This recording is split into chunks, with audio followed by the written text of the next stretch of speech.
Hey y'all, welcome back.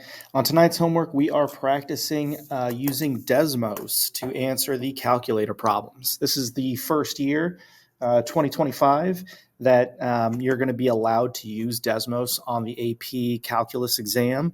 And so we're going to take full advantage of that. We're not going to use the TI-84s at all. We are going to stick to using desmos. So as we go through these, I'll show you what you need to input and how you should write your answer. Let's get into this koala problem. Number one says the koala population in an animal sanctuary is modeled by a function p of time t, where p is the number of koalas and t is measured in years, from t equals 0 to t equals 40. There are 10,000 koalas in the sanctuary at time equals 0. So right away, I'm going to underline and sort of rewrite that because that might be and probably will be relevant a little bit later on. So basically, I'm going to say P of 0 is 10,000. Okay, the birth rate for the koalas in the sanctuary is modeled by function B, and the death rate is modeled by function D. So I'm going to go ahead and type both of these equations into Desmos. And because we've got two different equations that we got to be thinking about, I'm going to add a little note here to sort of help keep both of these equations straight. So the first one, the B, is the birth rate. The birth rate of koalas. Can I spell here? Koalas. Why am I struggling to spell that? There we go. The birth rate of koalas in koalas per year. Let's just maybe write it like that. Okay, so let's go ahead and type in our equation, B of t. We're going to type it in exactly how it looks. 1,000 times Euler's number to the power of 0.06t. Okay, and then the next one, and I'll make another note here so I don't forget what stands for what, is the death rate. Kind of morbid, but it's part of life. The death rate of koalas in this sanctuary. And again, that's going to be measured in koalas per year.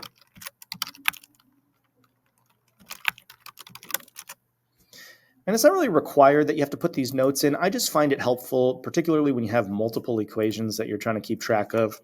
So that way you're not having to think, oh, which one represented which? So D of t is 250 times Euler's number to the power of 0.1 t. Okay, so we've got our two functions here. Part A says, what is the overall rate of change in the population at time 0? So the overall rate of change, we've got essentially two rates of change that are occurring simultaneously. We've got this birth rate that's adding koalas to the population and a death rate that's subtracting koalas from the population. So the overall rate of change, we want to be thinking about this as like B of t minus D of t. And that should give us our overall rate of change. Now, if we want it at time 0, we just need to substitute in 0 into t. Okay, so B of 0 minus D of 0, and we're going to type that into Desmos right over here. So we have B of 0, minus D of 0, and we get 750. So so this is going to be our overall rate of change is 750. Make sure you write the setup, the B of 0 minus D of 0. We want to write the 750, and our units is going to be koalas per year. So at time 0, there are more koalas being born than, or they're being born at a faster rate than they are dying off. Part B says, to the nearest whole number, how many koalas were born during the 40 years? So how many koalas were born? That is a net change problem. Okay, and we have the rate for the koalas being born, that's B. And so if we want the net change from time 0 to time 40, we're just going to do the integral from 0 to 40 of b of t. So we can type this in to Desmos. I'm going to go back over here and type in the integral. Now, to get the integral symbol to come up, you just type int, and it'll pop right up there. So the integral from 0 to 40 of b t dt. Ooh, that is a big number, but yeah, there you go. So we're rounding to the nearest whole number because you can't really have like a half of a koala. Is approximately, normally you go 3 decimal places, but this is saying the closest whole number is going to be 167,050. I guess we could round up because it does say to the nearest whole number. So we'll go ahead and round up, even though usually I tell you not to. Koalas. Yeah, so that's how many koalas were born in that 40-year period. Part C says to the nearest whole number, what is the average death rate? Okay, so we're talking about the average value of death in that 40 years. Okay, so we want the total number of koalas who died divided by the number of years that passed. So we have the integral of dt and then little dt over 40 minus 0. And this is what we're going to type into into Desmos. So here I've got another integral problem from 0 to 40, but this time we're talking about the death rate. And we're going to divide that by 40. I'm going to type it as 40 minus 0, just in case, so that way you see like where this is coming from. Like if we wanted the average death rate, let's say between like years 20 and 40, we'd have to do 40 minus 20 here. So yeah, it looks like about 3,350 koalas per year. This is a rate, so it's not just the number of koalas, but it's the number of koalas per year. And I'm seeing now that, I don't know why I'm struggling so much to spell koalas, but a little typo up there. There we go. Okay, letter D says to the nearest whole number, what is, we got a little typo here, full of typos today. What is the koala population in the sanctuary at time 40? Okay, so we want the actual population at time 40. This is going to be one of those fundamental theorem of calculus problems where, since we're given the initial population, okay, there's the initial population, it's 10,000. Here's kind of the setup here. So if we want the population at time 40, one way to think about that is it's going to be the initial population plus the change in population. Okay, that's not really like a good equation as far as like being like a, the syntax is of course out of whack here, but I want you to understand how this is going to be set up so that when we actually, write the actual equation, it'll make a little bit more sense. So the population at time 40 is that initial population, which is P is 0, plus the change in population. Now in this problem, we've got really 2 rates of change going on. We've got koalas being born and koalas dying. And so we're going to add all the koalas that have been born in that 40-year period, which we found actually in part B, but I'm going to write out the entire integral here from 0 to 40, bt dt. Again, this is the net change just for the births in the number of koalas, but we need to subtract out all the dead ones. So we're going to subtract from 0 to 40 all these dead koalas. This sounds terrible saying it out loud. Okay, yeah. Yeah, so there we go. This is going to be what we type in the calculator pretty much.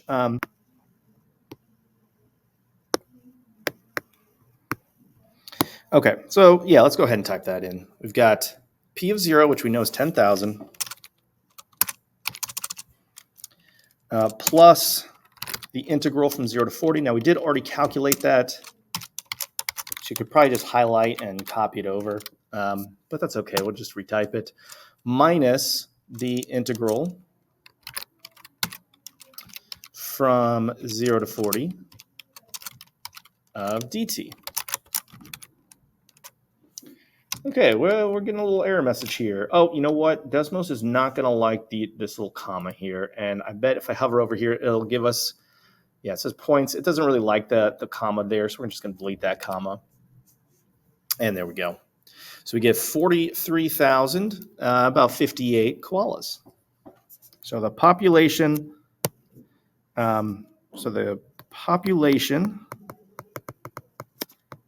at time equals 40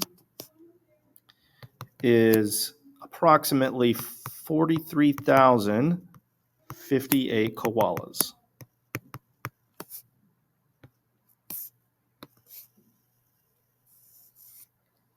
Okay, that's there's number one. Okay, number two says the rate at which motor oil is leaking from an automobile is modeled by the function L, defined by, and then they give the function right here. So I'm imagining we're probably going to want to type that into Desmos.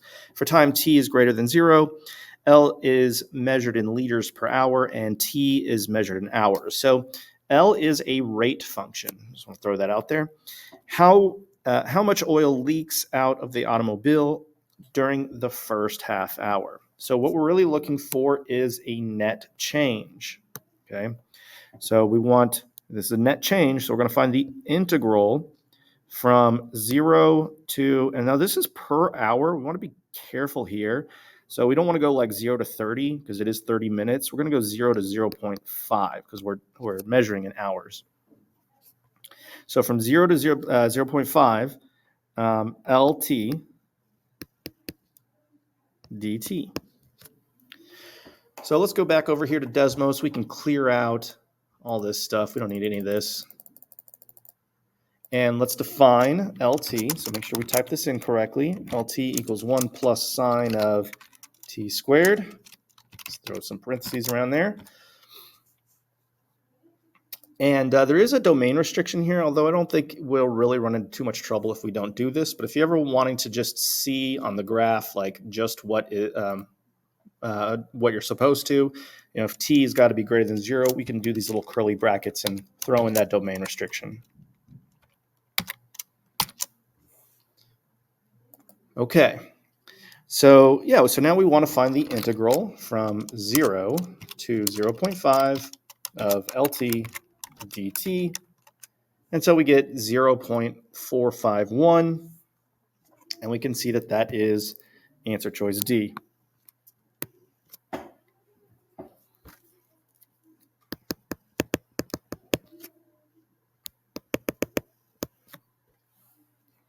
Okay, number 3 says if f prime is cosine of x squared and if f of 3 is 7, determine f of 6. So we did a few of these in the notes earlier today. We don't quite know how to find the antiderivative of this yet. We haven't covered U substitution or talked about what you can think of as the anti-chain rule, but that's okay. We're just going to leave that as it is. We're going to use the calculator to compute that integral anyway. So basically we're going to use the fundamental theorem of calculus, although it's a little bit of a moved around one. So the fundamental theorem says the integral of it from a to b of f prime is the antiderivative of f prime is f of b minus f of a, right? And so in this case, we're trying to find f of 6 given f of 3. So I'm looking at these two, and the two numbers I'm going to want are f of 6 and f of 3.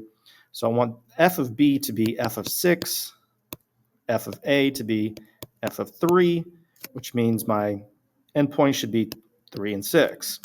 Now f prime is given as cosine of x squared. So I'm going to say cosine of x squared dx equals that. So if I'm trying to find f of 6, I just need to rearrange this a little bit and add the f of 3 over to the other side. So f of 6 will be f of 3 plus the integral from 3 to 6 of cosine of x squared dx. Now, when I go to type this in the calculator, I don't want to type f of 3. I want to type 7 because they tell us what f of 3 is. So let's go back over here to Desmos, clear all this out. And I'm going to type in 7 plus the integral from 3 to 6 of cosine of x squared dx, and we get roughly 6.841. There's no units here, so that's just our answer.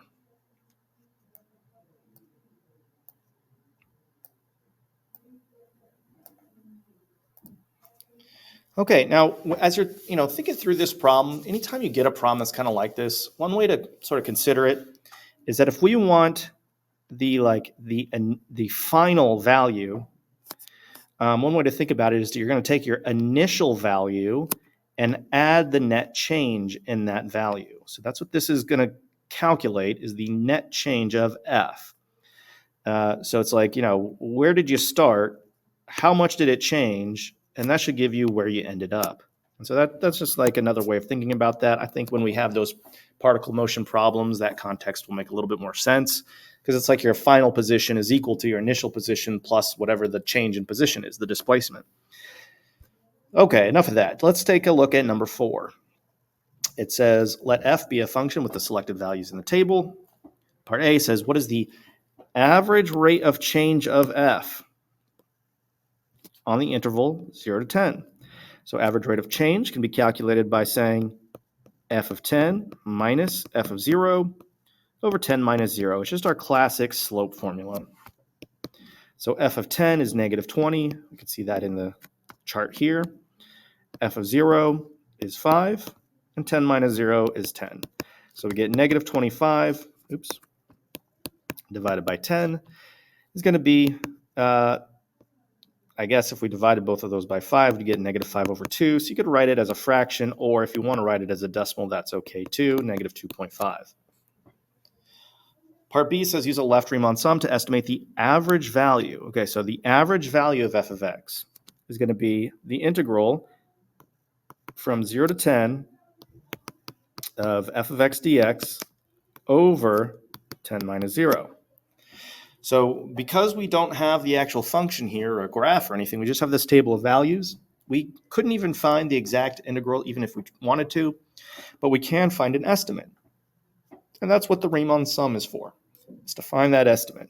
So we're going to say this is approximately equal to, and now we're going to create this. It says use a left Riemann sum. It doesn't really tell us how many subintervals it wants. Usually it would say, use this many subintervals, but I'll just use as many subintervals as I can to get the best possible estimate here. So here's an interval, here's an interval. It looks like we're going to have 5 intervals. And for each interval, for this one, for instance, I'm going to use, since it's a left Riemann sum, I'm going to use the left y value to determine the height of that rectangle. Okay, so so the width here, are they all 2? I think they're all 2. Yep, the width of all these are 2, so we can actually say 2 times, and instead of writing 2 times each height, we could just say 2 times the sum of all the heights. The height of the first rectangle should be 5, the height of the second one is 7, and then 8, and then 0, and then negative 15. And then divided by 10, and we can just leave it there. Okay, you could always simplify that if you really needed to. I guess these numbers aren't too bad because you have 12 plus 8 is 20. Minus 15 is 5. So, yeah, you've got, what did I just say? 20 minus 5 times 2 is 10. 10 divided by 10 is 1. So this is you don't really need a calculator for that, but I would advise on any free response question, especially on these Riemann sums, to just don't even if you think you can do the arithmetic pretty easily, is just to not and don't set yourself up for making an arithmetic error on a problem you would have otherwise got correct. So just leave it in that form. You do not have to simplify. Number 5. Says the temperature F in degrees Fahrenheit of a cup of coffee T minutes after it's poured is given by this exponential function, F. To the nearest degree, what is the average temperature of the coffee between 0 and 7 minutes? Okay, so the average temperature. So we're finding the average value of this temperature function. It's going to be from 0 to 7. You can say F of T dt divided by 7 minus 0. And this is something we're just going to put in the calculator. So we're back to desmos. I'm going to type in f of t here as a sort of a separate deal. 72 plus 118 times e to the power of negative 0.093t. Don't really see the graph, but I don't think we really need it. And we want to find the integral from 0 to 10. Nope, 0 to 7. F of t dt all over 7 minus 0. And so we get 158, about 159. It says to the nearest degree, so we'll just call it 159 degrees.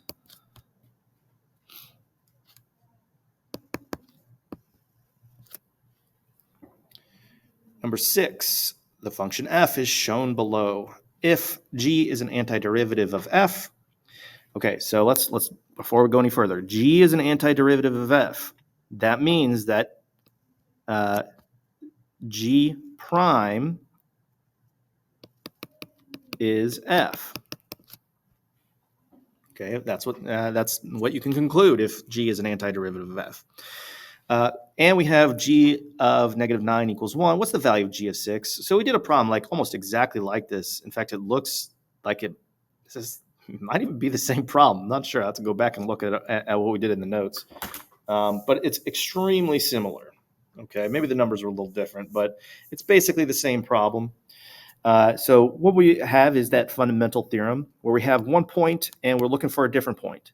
So it's almost like we have our initial position and we want our final position. It's one way you could kind of think about it. And so that final position, that g of 6, is going to be that initial g of negative 9 plus the net change in g. So we want to find the integral from negative 9 to 6 of g prime dx. Okay, that's basically our setup here. Now, one thing you just have to recognize is that g prime is f. So to evaluate this integral here, we're going to use the graph because all the pieces on this piecewise function are all linear. That means that all the areas are going to be pretty easy to find it's going to be easy to find the areas when we have these simple geometric shapes that we're interested in. So yeah, let's see what we have here. So at negative, we're going from negative 9, which is here, all the way to 6, which is here. So we want to find the area bounded by the curve in the x-axis, with the area below the x-axis being negative and the area above the x-axis being positive. So g of 6 is going to be g of negative 9, which we set as 1, plus this area. So let's see here. This first triangle has a base of 1, 2, 3, 4 times 3 is 12. Half of 12 is 6. So you can say this area is 6. And the area of this upper triangle, we've got 1, 2, 3, 4, 5, 6, 7 times 4 is 28. 28 divided by 2 is 14. So the area of this triangle is 14. And then finally, we just need this last one because our upper partition here is at x equals 6. So we've got 1, 2, 3, 4 times 2 is 8, divided by 2 is 4. So this is 4. So the area, remember the areas below the x-axis we're going to consider to be negative, be negative 6 plus 14 minus 4. So g of 6 is going to be, let's see, negative 6, negative 4 is negative 10, plus 14 is 4. 4 plus 1 is 5. Okay, didn't really need a calculator for that one. Number 7 says the velocity of a particle moving on the x-axis is given by this function. Anytime you see these like crazy functions, we're gonna need to use a calculator. So I'm going to go back over to Desmos, and I'm going to type this function in. V of t equals 3 plus 4 times the sine of t squared over 2, and I don't want to see like too much of this graph. It says that it's only good for 0 to 4 anyway, so I'm going to put in that domain restriction here. 0 is less than or equal to t is less than or equal to 4. I can't really see everything, so I think I'm going to just drag this out a bit so we can see the whole equation here. And so this is all we really care about. Okay, it also says that at t equals 0, the particle has a position of 5 meters, and so I imagine that's going to come into play at some point. Part A says, what's the velocity at t equals 2? So what we want is the velocity at t equals 2, so v of 2. And that's something that we could just type in since we already have v of t logged in here. So v of 2, we can see is 6.637, and the units are going to be meters per second. Part B says, what is the total distance? Okay, not displacement, but total distance. Okay, displacement. Does it ask for displacement on here? Yeah, it asks us for displacement down here, part E. Actually, I'll set up part E first, just so you can kind of see the difference, and then we'll go back to B. So what is the displacement from 0 to 4? That's going to be the area underneath the curve here. So it's going to be, all this. The displacement is the integral of that rate function, in this case, velocity. So to find the displacement, all we have to do is just go from 0 to 4, vt dt. Now the difference between displacement and distance is distance. All the position change in position should be positive. So if you take 3 steps forward and 3 steps backward, you're taking 6 steps, even if your net change is 0. So our total distance, if we want all the distance that we're traveling to be positive, we're going to go from 0 to 4, but take the absolute value of vt. So make sure all that distance is positive. So let's go ahead and type that in. So we have the integral from 0 to 4 of the absolute value of vt dt. All right, there we go. And so it's 16.253 meters. And we might as well just knock out E since we've already got it set up here. So the integral from 0 to 4 vt dt is going to be 15.630 meters. Make sure you're going out 3 decimal places. The AP test is going to require 3 decimal places of precision. We've talked about this before, but you do not have to round. You can just truncate. So just ignore everything after that third decimal. Okay, part C is wanting the acceleration at time equals 3. And really what we want to do is just say, what's A of 3? But we don't know what A is. Or I know we know, but we need to make a connection between what's given and what's asked. So the connection between velocity and acceleration is that acceleration is the derivative of velocity. So let's make sure we write that in. And that's actually going to help us out in Desmos. We can define it that way. We can define it exactly like that. The acceleration is the derivative of velocity. We don't really need to see the graph, so I'm going to hide that graph. But now we've got the acceleration function defined, and so now we can find A of 3 by just typing in literally A of 3. Now, you don't necessarily have to define this separately. Like you could just say V prime of 3. You could type it in like this, and you'll get the same answer. I just kind of like having that. We have been pretty consistent about calling the acceleration function A. And so I think if you write it like this, conceptually, I think it's helpful. So anyway, it's negative 2.529 meters per second squared. All right, we've got 2 last problems here. Part D says, what is the average velocity? Okay, so the average velocity is going to be the average value of the velocity function. So it's going to be the integral of 0 to 4 of vt dt over 4 minus 0. And this is something we can just, we don't have to do any algebraic manipulation or anything. We're just going to type that in. We already have this integral from 0 to 4 vt, so I'm going to copy and paste that down here. It's going to be my numerator, and I'm going to just highlight the whole thing, hit divide by 4 minus 0, and I get 3.907. And it's an average velocity, so it's going to be in meters per second. Letter F says, what is the position of the particle at t equals 4? So we've solved a few problems like this where we're given an initial position and are wondering what is the position later on, but the function that we're given is the velocity function. And so what we can do is use the fundamental theorem of calculus to add the net change in position to the initial position. So if we say that, how do we want to say this? We want to say that the position function we can define, how do we want to say this? The derivative of a position function is the velocity function. So if we want p of 4, that's going to be the initial position, p0, plus that net change. So from 0 to 4, the net change in position would be the integral from 0 to 4 vt dt. It's really just the fundamental theorem of calculus, but with that like f of b moved over. So now we can type this in, except I'm not going to type in p of 0. What I'm going to do is type in 4, since I know what p of 0 is. So over here, I'm going to say 4 plus the integral from 0 to 4 vt dt.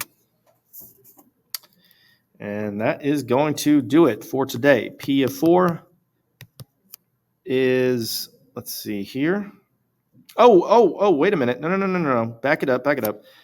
P of 0 is not 4. Why am I thinking it's 4? At t of 0, P is 5. So that should actually be 5. Let's go back here, change that to 5.